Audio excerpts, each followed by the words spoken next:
ये इनसिक्योरिटी गलत है क्या? हमारे यहाँ तो रोटेशन के नाम पे जिस तरह एक प्लेयर इंजर्ड होके भी बाहर जाता है और उसकी जगह कोई और प्लेयर आके अगर परफॉर्म कर देता है तो वो जो बेचारा इंजर्ड होता है उसको भूल जाते हैं सब।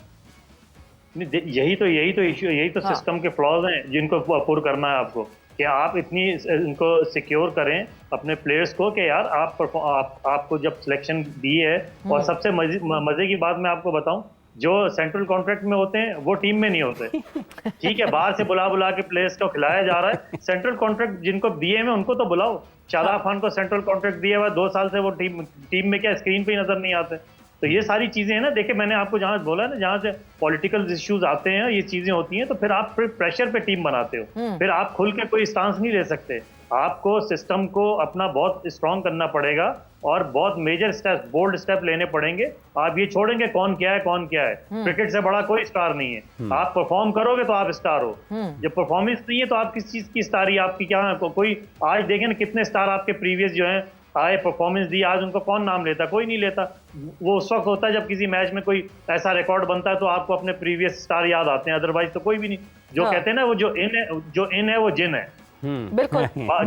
जो बाहर है वो बिन है। डस्टबिन से ज्यादा उसकी कोई वैल्यू नहीं है। तो कहने का मकसद ये है कि हम किसी प्लेयर को क्रिटिसाइज नहीं कर रहे, हम अपने सिस्टम को क्रिटिसाइज कर रहे हैं कि सिस्टम में जितने फ्लॉज हैं उनको पूर करें। और ये काम प्लेयर्स का नहीं है, मैनेजमेंट का और क्रिकेट बोर्ड का है, क्योंकि हर चीज के जो एंगल और डिसएंगल जो है वो क्रिकेट बोर्ड अपने ओन करता है। लेकिन जहां प्लेयर्स के बाद, हाँ सॉरी, मैं कथा कलामी की माजरत आसिम, मगर फिर तो ये कि जब हम स्टेबिलिटी की बात कर रहे हैं तो फिर मैं जब पिछला ओडीआई उठा के देखती हूँ जो पाकिस्तान ने खेला था, that was in West Indies versus West Indies, उसमें तो हम हुसैन तलत और फहीम अशरफ की वेटेज पे बात कर रहे हैं कि करंट फॉर्म में फहीम अशरफ हमें करंट फॉर्म में अच्छे दिख रहे हैं। हुसैन तलत जो है वो कुछ ज्यादा जोड़ नहीं सके थे उस सीरीज में, दो के सेकेंड ओडीआई में उन्होंने कुछ रन जरूर जोड़े थे, बट इतनी कोई उनकी अच्छी परफॉर्मेंस नहीं थी। बट फिर मैं स्टेबिलिटी की बात करूं तो फिर तो ओडीआई टू ओडीआई स्टेबिलिटी बरकरार रही कि Hussain Talat has been carried forward and he has been there। Faheem Ashraf की T20 परफॉर्मेंस की वजह से ऐसा नहीं हुआ कि हुसैन तलत को हटाया जाए इस पोजीशन से, देन तो फिर मुझे जस्टिफाइड लगता है। नहीं, देखें, सबसे बड़ी चीज ये है कि आपके मैनेजमेंट का माइंड क्लियर होना चाहिए, सिलेक्शन कमेटी का कि माइंड की क्लियरिटी पता होनी चाहिए, क्रिकेट बोर्ड की कि किस एंगल से किस प्लेयर को कहां पे एडजस्ट करना है। इनको आज तक इसी चीज का पता नहीं लगा। आगे आपका 2020 का वर्ल्ड कप आ रहा है, ठीक है, आपने उसकी क्या प्रिपरेशन कर रहे हैं? ठीक है, सबसे बड़ी चीज तो ये है कि यहाँ आप हसन नवाज की बात करते हैं, आप उसको जाया कर रहे हैं, आप उसको चांस तो दें। यहाँ एक प्लेयर 15-15, 18-18 मैच विदाउट परफॉर्मेंस खेल रहा है, आप जो है उसको कंसिडरेशन में ला रहे हो, किस बेस पे ला रहे हो भाई? आप स्टार जरूर हो, ठीक है, आपकी प्रीवियस परफॉर्मेंस बहुत अच्छी होगी, लेकिन प्रेजेंट में आप क्या कर रहे हो? तो ये तो टीम पे बोझ बनने वाली बात है ना। अगर आप बाबर आजम को वो करते हो, सपोर्ट करें, हम भी करते हैं क्योंकि हमारा स्टार है, लेकिन क्या स्टार किस चीज से बना था? परफॉर्मेंस से। जब परफॉर्मेंस नहीं करेगा तो जाहिर सी बात है आपको कहीं और भी देखना पड़ेगा।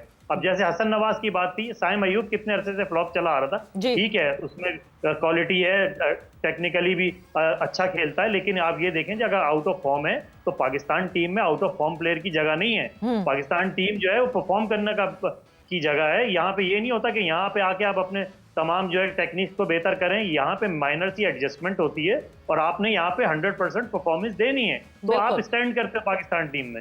यहाँ पे क्राइटेरिया डिफरेंट है। आप पाकिस्तान टीम में आके अपने तमाम फ्लॉज को जो आपकी गलतियां उनको सुधारते हैं, ये डोमेस्टिक में जाके सुधारी जाती हैं या एकेडमी में जाके सुधारी जाती है। वहां का तो आप इस तरह का वो कोई, बट आसिम जिस लेवल पे हमारी डोमेस्टिक होती है इस वक्त, अगर मैं कायदे आजम ट्रॉफी की बात करूं तो कोई 35 से ऊपर की सेंचुरीज हो चुकी हैं कायदे आजम ट्रॉफी में।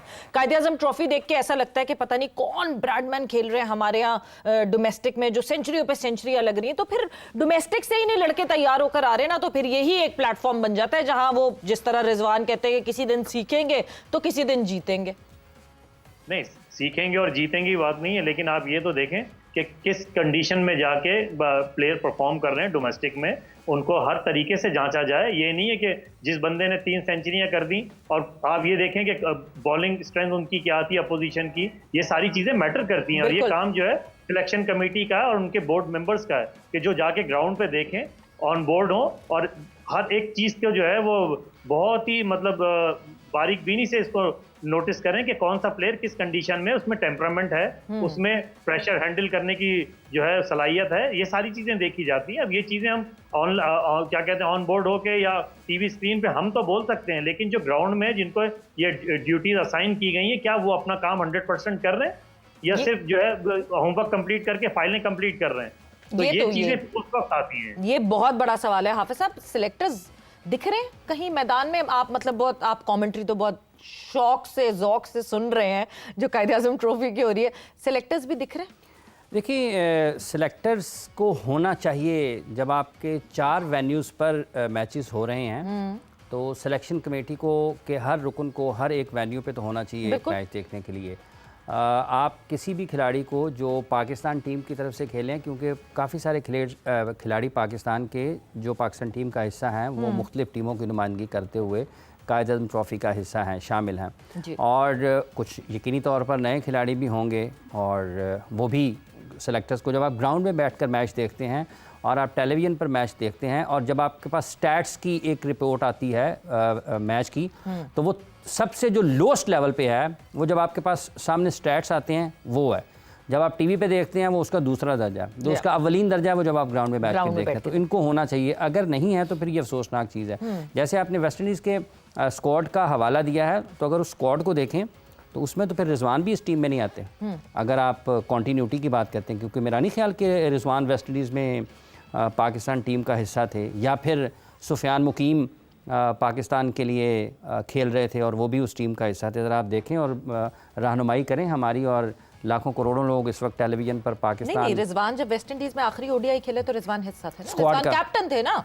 अच्छा, रिजवान ने तो कैप्टनसी की थी ना, उसके बाद से ही तो वो सिलसिला हुआ कि हमें क्यों निकाला, उनको क्यों निकाला। यस, जबकि जो परफॉर्मेंसेस नहीं आई थी। बट यस, बहुत ज़रूरी है सिलेक्टर्स का जो है वो ग्राउंड रियलिटीज़ पे रहना और ग्राउंड रियलिटीज़ पे वहाँ पे जज करना कि क्या सिचुएशन थी, किस बेसिस पे। अगर एक लड़के ने स्लो सेंचुरी की है, एक ने तेज की है, तो वहाँ क्या सिनेरियो है। ऑब्वियसली जो इस वक्त करंटली मैच जारी है, it is Pakistan versus south Africa, the first ODI, और फैसलाबाद में ये मुकाबला हो रहा है। इस वक्त 36th ओवर जारी है, 199 फॉर 4 साउथ अफ्रीका। आसिम, एक चीज़ ठीक है, हम बात कर रहे हैं कि कंसिस्टेंसी नहीं है प्लेइंग 11 में, कोई थॉट प्रोसेस आपको नहीं दिखता। आप स्क्वाड में कब तब्दीली करते हैं, आप के चेयरमैन जो है वो एक एक प्लेयर के लिए वाउच करते हैं, उनके लिए स्पेशली ट्वीट करते हैं, अगली ही सीरीज़ में आपको दिखता है कि उसको जो डोमेस्टिक में भेज दिया जाता है कि नहीं जी उसने बहुत सारी चीज़ें सही करनी है। ये सारे मसले तो हैं, मगर एक सबसे इंपॉर्टेंट चीज़, जिस अप्रोच से इस वक्त साउथ अफ्रीका खेल रही है, खुद को अप्लाई कर रही है, आपको लगता है कि हमारे बैटर्स खुद को इस तरह इस अप्रोच से अप्लाई कर सकेंगे?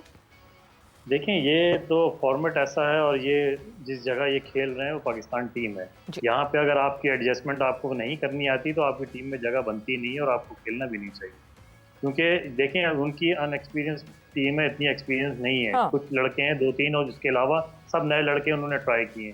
तो वो जिस तरह से विकेट चल रहा है, स्लो है, लो है और टर्न भी हो रहा है बॉल, अगर तो ये 275-280 रन करने में कामयाब हो जाते हैं तो ये फिर पाकिस्तान को इतना इजी नहीं होगा, क्योंकि इनके लिए भी एक्सपीरियंस बैटिंग लाइन की ज़रूरत है। जैसे अब बाबर है, अब यहाँ पे हमें जो इश्यूज आते हैं ना, सबसे मेजर चीज़ जिसके पीछे वो जो कहते हैं ना ट्रक की बत्ती के पीछे लगाया, तो ये हमें स्ट्राइक रेट के पीछे जो लगा के इन्होंने छोड़ा है ना, वहाँ से पाकिस्तानी क्रिकेट खत्म हो गई है। कि देखें, आपको अपने ग्राउंड का, होम ग्राउंड का, अपने पिचेस का सब अंदाज़ा है। स्ट्राइक रेट का, ऐसे स्ट्राइक रेट का क्या फ़ायदा कि जो भी टीम खेल रही है वो उसका फ़ायदा ना उठा सके और जीत ना सके। तो स्ट्राइक रेट उस वक्त मैटर करते हैं जिस वक्त आपको कंडीशन ऐसी सूटेबल होती हैं, ट्रू विकेट्स होती हैं, बैटिंग ट्रैक्स होते हैं जहाँ पे आप स्ट्रोक अप्लाई कर सकते हैं। जहाँ लो और स्लो टर्न और बाउंस होगा तो वहाँ पे आपको तो बैटिंग के लिए आपको विकेट पे स्टे करना पड़ेगा।